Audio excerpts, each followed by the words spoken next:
Come and listen to my story about a man named Jed, a poor mountaineer, barely kept his family fed. And then one day he was shooting at some food, and up through the ground come a bubbling crude oil, that is, black gold, Texas tea. Well, the first thing you know, old Jed's a millionaire. The kinfolk said, Jed, move away from there. Said, California is the place you ought to be. So they loaded up the truck and they moved to Beverly Hills, that is, swimming pools, movie stars. The Beverly Hillbillies.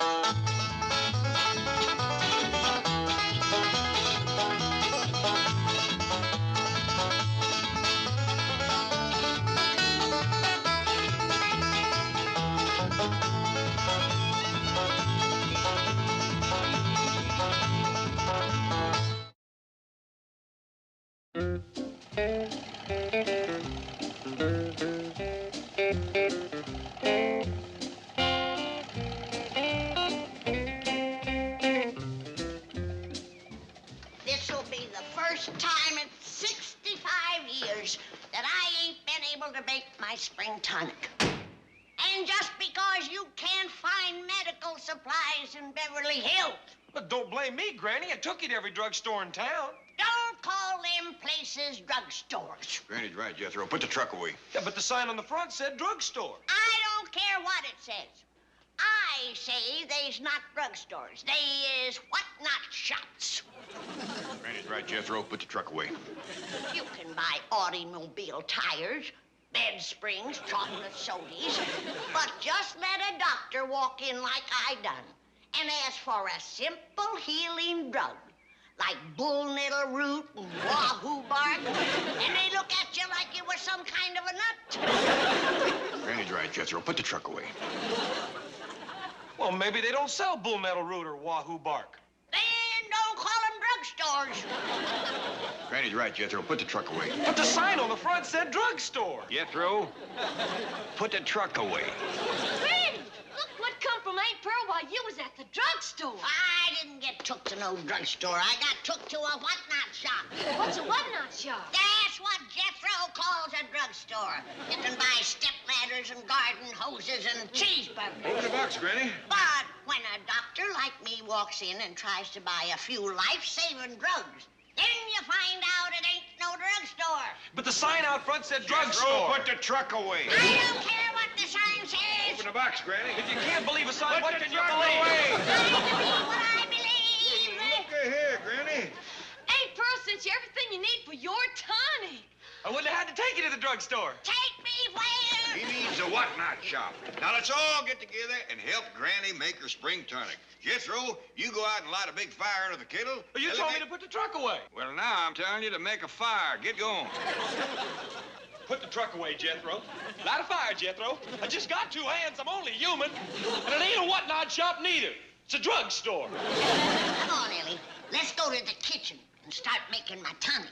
Well, now, hold on, Granny. You always made your tonic out by the cement pond. Jethro will chop wood, build a fire, tote that big heavy kettle, fill it with water, all for nothing. Yeah. Well, that's what can happen when you're so dumb. You don't know a drugstore from a what-not shop.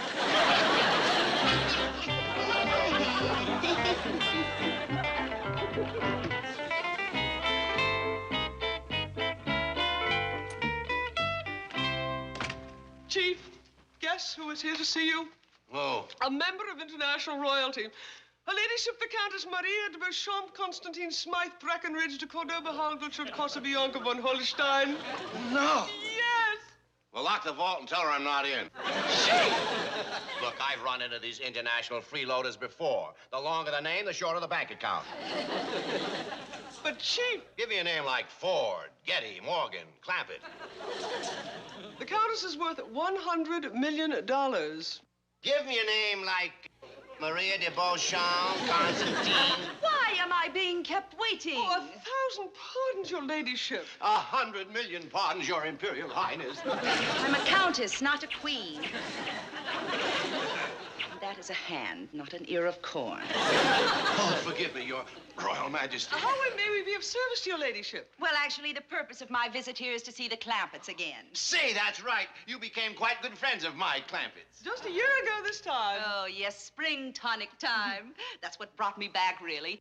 You know, I was in Paris attending a party for the prince when I suddenly realized it was time for Granny to start brewing her magic elixir. So I just hopped in a jet without even stopping to change. The Clampetts will be delighted to see you. Oh, how are they? Richer than ever. I believe the Countess meant, are they happy? Are they content? I just answered that. Richer than ever. Oh, speaking of money, Mr. Drysdale, I'll be needing some. Now, would you please arrange to transfer $1 million or so from one of my Swiss accounts into your bank here? Oh, yes, Your Gracious Majesty. Do stop nibbling on me. Now, I believe I have one of my cars in storage here, but until I can arrange for a chauffeur, I shall need transportation. Oh, my faithful and expensive secretary is yours to command. It would be my pleasure, your ladyship. Well, thank you. That's very kind of you. You know, I'm absolutely helpless without a chauffeur. Oh, speaking of chauffeurs, how is Humphrey? Who? The rather elderly gentleman who was driving you last year? Yes, after some of Granny's tonic, you married him? Oh, of course, that Humphrey. Oh, dear, sweet man. I lost him soon after the wedding. Oh? What a pity. Yes, we were given a huge wedding reception, and I lost him in the crowd. You never found him? No, and I stayed until the last guest had gone. Well, here's the information you'll need on my Swiss bank.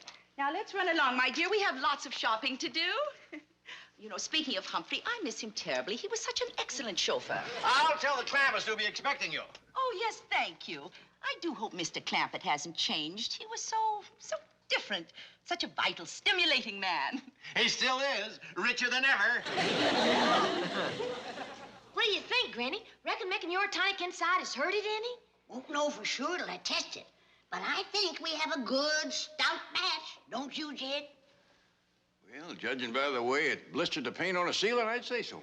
Granny, found a dandy bunch of bottles for you. Good. Where'd you get them? At the drugstore. Where? At the whatnot shop. That's better. Now, you and Ellie take them into the pantry and wash them out good with my lye soap. Come on, Jethro. But, Granny, these bottles is what you call sterilized. Don't you worry. My lye soap will kill anything. But, Granny... Wash the bottles, boy. But, Uncle Jed... Wash the bottles. But, Granny don't even know what sterilized means. Well, suppose you tell me, Mr. City-educated smart Alex. Sterilized means that they's ready to put medicine in right now. Oh, and who told you that? Well, the fella down to the... fella at the whatnot shop. What do they know about medicine at a whatnot shop? Wash the bottles, boy.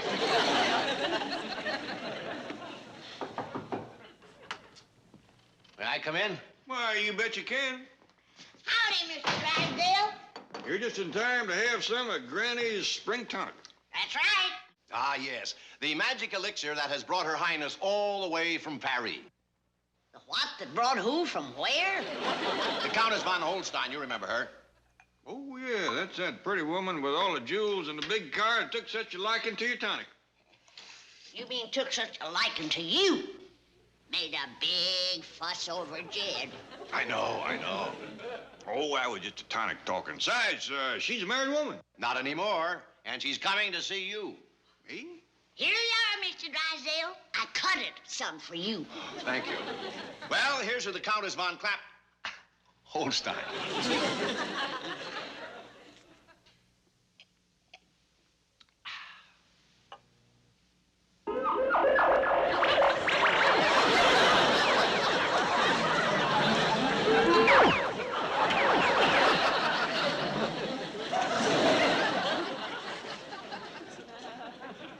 Yep, Granny, I think you got a good stout batch.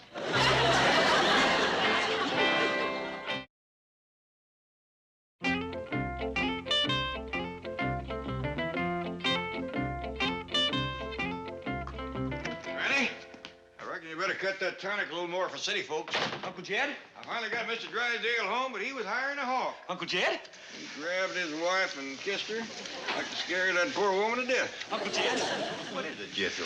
When you marry up with the Countess, are you going to live in a castle with a moat and a drawbridge, and a tower and a dungeon, and knights in iron suits fighting with swords and lances and rescuing damsels in distress? Hold it. Who said I was going to marry a countess? Well, Jethro, get back to your job. You know that tonic has to be bottled before the full of the moon or it'll turn on us. Granny, did you start that story? Of course not. My granny told me that story 65 years ago when she first learnt me to make tonic. I'm talking about the countess. Who? well, the Countess, Granny. You told me and Ellie that... Jethro, get back to corking them bottles. And while you're at it, find one to fit your mouth. Don't you have something to do, Jed? I do for a fact, Granny. I gotta put a stop to this nonsense about me marrying the Countess. I don't want to hear another word about it. Uncle Jed? What? Can I be one of your knights? Jethro! I didn't say nothing about marrying a countess. If Jethro's gonna be a knight, I'm gonna be a knight. Girls can't be knights. I can be anything you can be. You can't neither. Can too. Can. Stop that. Get back to work, to both of you. Granny, I want to have a little talk with you alone. Well, I'm awful busy, Jed. I gotta get that tonic bottled or it's liable to eat right through the kettle. Young'uns will watch it. Now, you come with me. Now, Jed, I ain't been feeling well lately. I think I'm coming down with something. I wouldn't want you to catch it. I ain't the one that's going to catch it. I was afraid of that. Can't. Ellie, you ain't been as far in school as me. I've read whole books on the stuff, and girls can't be knights. Why not? Don't ask me, ask King Arthur. Best you can be is a maiden or a damsel. What did I do? They sit up in towers wailing and bellering, throwing down handkerchiefs and stuff, hoping some knight will come along and rescue them. Well, I ain't sat in no tower waiting for you to rescue me. I wouldn't rescue you if you was the last damsel on earth. You dumb old girl. Who are you calling a dumb old girl? You, that's who. Granny, like I've been saying, what would a grand lady like the Countess want with a rough old cob like me? What do you mean? She came within that much tonic of marrying you last year. And that's another thing. No tonic except as a going-away present. All right, Jed. When you two leave on your honeymoon, I'll give you his and her jugs. And I don't want to hear one word of marriage talk. Mr. Clampett, Granny, look who's here. Well, howdy there, Miss Countess, ma'am. Oh, now that's no way to greet an old friend. I didn't say nothing. Oh, Granny, how are you? I'm fine, and yourself? And how's the mister? Who? Your husband. Oh, I'm not married now. Oh, do tell. You know, the Countess flew 6,000 miles for some of your tonic. Well, I just made a new batch. Come on to the kitchen. It's a mite too raw for drinking now, Miss Countess. That tonic ain't nothing to fool with when it's green. Really? Yes, ma'am. I remember when Granny used to make it in a hollow stump. After she drawed it off, many's the time I've seen that old stump get up and go off through the woods looking for bear. Ellie Mae, let go. Oh! Oh, Ellie Mae, you put him down. No, don't fling him. Now, young'un, stop that. Ellie Mae, you get off of him. Oh! Knight! Say it! You're a knight. You're a knight. Now the rest of it. What are you? I'm a damsel. Get up from there, both of you. I declare, Ellie Mae, you need a paddler. Just needs a more. Say hello to the Countess, Ellie Mae. Howdy, ma'am. Hi there, Miss Jane. Ellie Mae? Well, hello, Ellie Mae. Well, you're as beautiful and spirited as ever, I see. All she needs is a more to straighten her out. Howdy, your royal countessship. Hey, you got a castle? Why, yes, as a matter of fact, I have. Can I be one of your knights? No, you can't. Can. Can't. Can. Now, stop be ashamed of yourself in front of company. All she needs is a maw. Let's get some tonic. Granny, that tonic ain't ready. I have a suggestion, Your Ladyship. Jethro here is an excellent driver. We could take this opportunity to get your car out of storage. Oh, would you, Jethro? You bet he would, ma'am. Go to the Countess, boy. I hope you come back and take victuals with us. You too, Miss Jean. Oh, I'd be delighted. Another time for me. I'll fix you something special, Countess. Oh, you don't have to do that. Oh, yes, I do.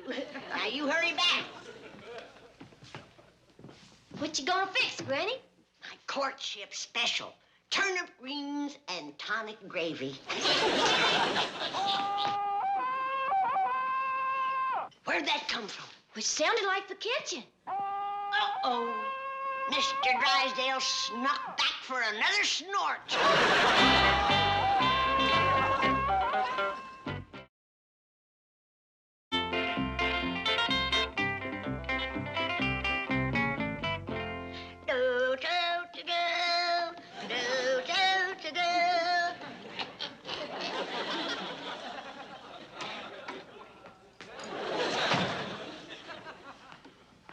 Mr. Drysdale home all right, Jed? Yep, but it was hard as braiding a mule's tail in fly time. I suspect he was a mite over-tonicked. I reckon he was. He grabbed his wife and went to hugging and kissing again. I was halfway home and she come running after me, yelling and screaming. Scared of him? No, she just wanted to give me this for a refill. Good stout batch this year, Jed. I put in a little extra angelica root and heart leaf. Yeah, you just want to be sure the Countess don't get a hold of none. Jed, that Countess didn't fly no 6,000 miles for my gravy. I mean my tonic. That woman is looking for a husband. Now, you get upstairs and mow that stubble off your face and put on some decent clothes. Granny, the Countess may be looking for a husband, but it ain't me. What are you talking about? Why, the minute she caught sight of you, she commenced grinning like a fox eating yellow jackets. Forget it. Then she flang her arms around you like she was drowning, and you was the only log in sight. Granny, a high-stepping filly like the Countess wouldn't hitch up to an old plow mule like me. How about Humphrey?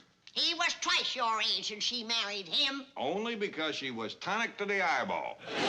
Well, she wasn't. I don't want to hear no more about it. I know how fond you are of matchmaking, but this time you're toting water with a leaky bucket. All right, Jed. You have heard my last words on the subject. Good. I give up. I quit. Thank you. But, just let me say this. A beautiful peach like the Countess ain't gonna hang on the tree forever. And if she gets picked, don't you come crying to me, and that's all I'm gonna say. Thank you. I tried to talk cold turkey to you, but I can see it's gonna take hot gravy. What does that mean? Never mind. Just remember what I told you. Before or after your last word?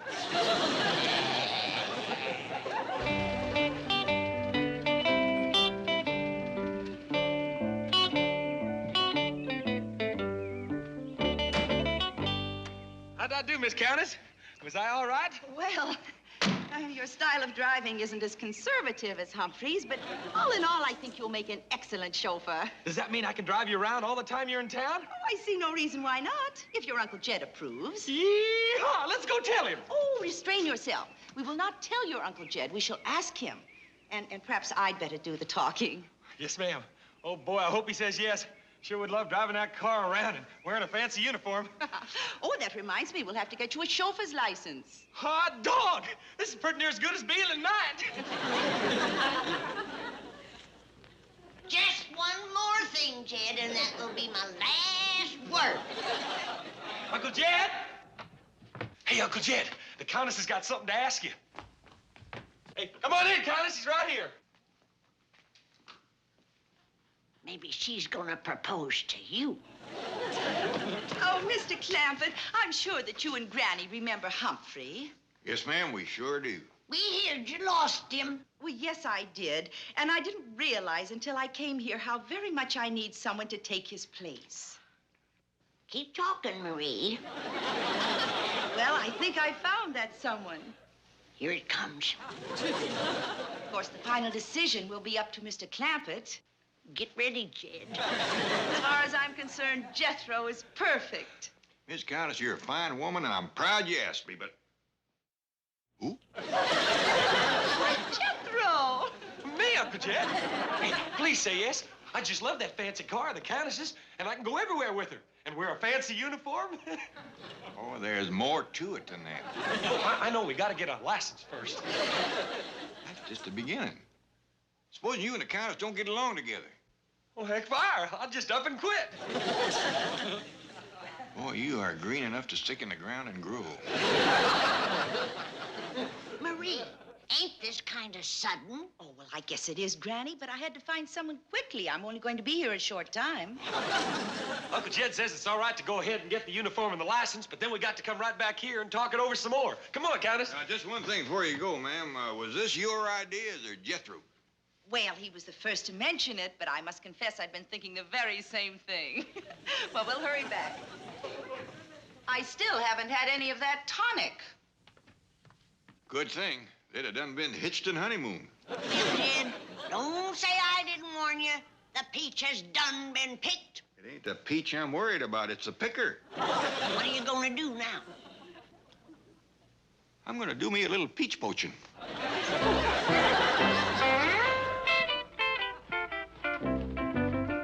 Well, now that's more like it.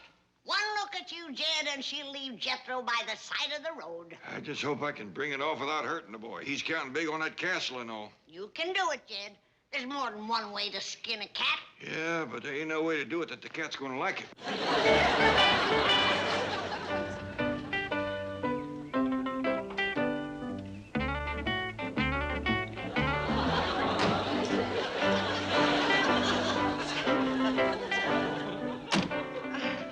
Jethro, I know I promised that you could pick out your own uniform, but this is a little ostentatious. You'll like it even better when you see the hat. How's this? I must admit, it's even more ostentatious. Thank you. Let's go show Uncle Jed. Sure you don't need a little help, Jed? Oh, I reckon not, Granny. Hey, look what the Countess got for me to wear. How about this, Uncle Jed? Well, that's real grand, boy. It is better than that. It is ostentatious. Wait till Ellie sees it. She'll turn green. Oh, Granny, I see you have some tonic. Is it ready now? Is it, Jed? It is. Give her a double. And then, could you and me have a little talk alone in the parlor? I'd be delighted. Thank you. Oh, that's Marie's car. I found my bride at last. Steady, Humphrey, steady. Your long search is over. I never lost hope. I knew she'd come back here where we fell in love last year in tonic time. Miss Jane, who's this? You remember Humphrey? Humphrey? We thought he was dead. Are you sure he ain't? Just weary. He's been searching for his bride ever since they became separated at the wedding reception. I accidentally locked myself in the wine cellar. Here, old soldier. This'll brace you up. Where's Marie? She's in the parlor getting proposed to. She's where? Mary! It's your husband, Humphrey. I forgot to cut it. I've come to take you home. Oh, Humphrey!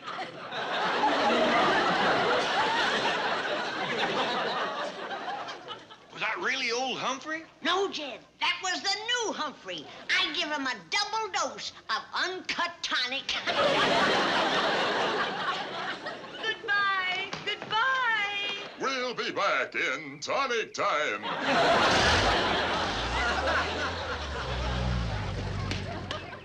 Hey, wait! Come back! That's my job! I don't think he can catch him. I hope he don't. won't. But if he does, he better be awful polite to Humphrey.